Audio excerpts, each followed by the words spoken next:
Good afternoon to you. Today we will continue with economy. This is kinds of bonds, types of bonds. This is part 4. Part 3, in the last class we have seen various types of bonds. Today we are taking part 4. Again, types of bonds. We have completed the fixed rate bond or debenture. Now we are coming to premium bond. What is premium bond? Premium bond is a bond which is trading above the face value. If the face value is 100, it is traded more than face value. In other words, it costs more than the face amount in the bond. A bond may be traded in the premium. Premium means additional amount. 100 is traded for 115. Why? When the face value is only 100, why it is traded at premium? Because its interest rate is much higher than the current rate in the market. So when the interest rate is more, it is traded at the premium. That is why it is called premium bond. Then comes what is popularly known as subordinated bond or debenture and non-subordinated bond or debenture. Is very important. First, let us see what is meant by subordinated bond or subordinated debt. It is a debt which ranks after other debts in the event of company being wound up. The rank is lower than the others, which ranks after other debts in the event of company becoming bankrupt. This is called subordinate because the debt providers possess subordinate status compared to the normal debt. These are unsecured. These are called junior bonds. Remember, junior bonds. Subordinate debts carry higher interest given its low priority in the payback. Low priority in the payback. So, these debts carry higher interest. They are also called junior bonds. Now then, what is non-subordinate debt or debenture? These are called senior bonds. So, if the question comes, which is senior, which is junior, non-subordinate debt or debenture is called senior bond. It is secured.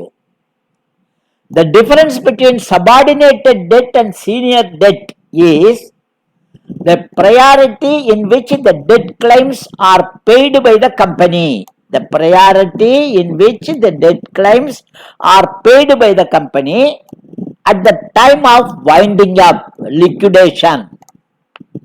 If the company has both senior and junior bonds, then it has to go to liquidation. The senior debt is paid back before the subordinated debt. Remember, first it should be paid senior, then subordinated debt. So, you understood senior bond, junior bond, subordinate debt, subordinate debenture, non-subordinate debt, non-subordinate debenture. Now we are coming to an important topic known as private placement. What is private placement? Normally, shares are issued through public issue, in which all members are informed of the proposal through issue of prospectus and wide publicity. First you issue the prospectus, then everybody is informed. It comes in the paper also, it comes wide publicity.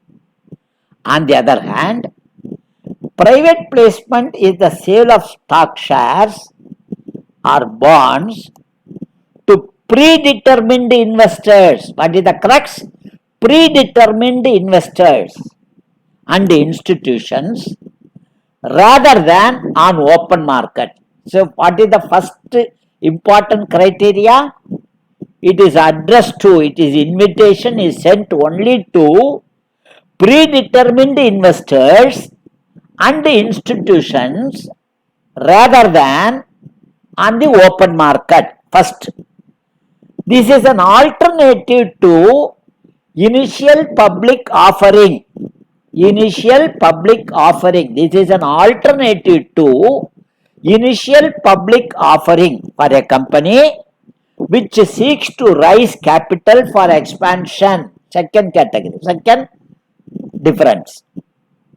In this case, the investors, mostly wealthy individual investors, friends, relatives, financial institutions, mutual fund banks, insurance, pension fund, etc., are invited.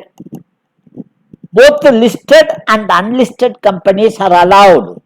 Both listed or unlisted companies are allowed. Senior, most wealthy individual investors, friends, relatives, financial institution, mutual fund people, banks, insurance and pension fund, etc., they are invited. That, remember, invited. You are sending letter to them and you are inviting them. Instead of public issue, you are specifically inviting these people. Both listed and unlisted companies are allowed. No publicity is given. Underline, no publicity is given. These are common for startup companies. This is very common for startup companies. It has relatively less regulatory requirement. Less regulatory requirement. Why? You need not go to the investment bank. You need not go to the what is known as these merchant banks, and you need not go to the underwriters. You need not issue the public issue. You need not go to the other people. So you know that these are all the people. You issue the letter of invitation to them, and they will issue. So no publicity. It is normally common to the startup companies. Then it has relatively less regulatory requirements. And qualified institutional buyers, underline, very important, qualified institutional buyers and employees stock option scheme not included. Who are not included? Qualified institutional buyers and employees stock option scheme. They are not included. Allotment should be made. How many days? 60 days. And the money should be returned in 15 days.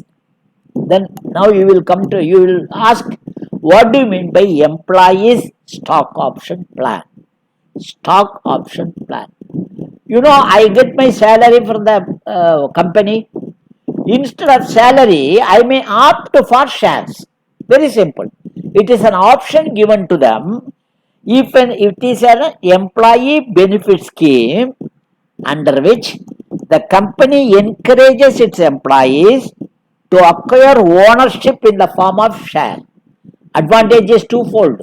You encourage them in participation. So the shares are allotted at a very low price rather than the market price. This type of workers' participation in the progress of the company, this encourages employees to work hard. Then now, who are eligible? Who are eligible for this? Permanent employees working within or outside India. Number one, part-time or whole-time, does not matter. Similarly, part-time or whole-time director, an employee of the subsidiary or associate companies are also eligible. But, very important condition, but promoters or directors holding more than 10% of equity shares are not eligible. They are not eligible. Remember. So we will end the class now. We will continue in the next class. Thank you.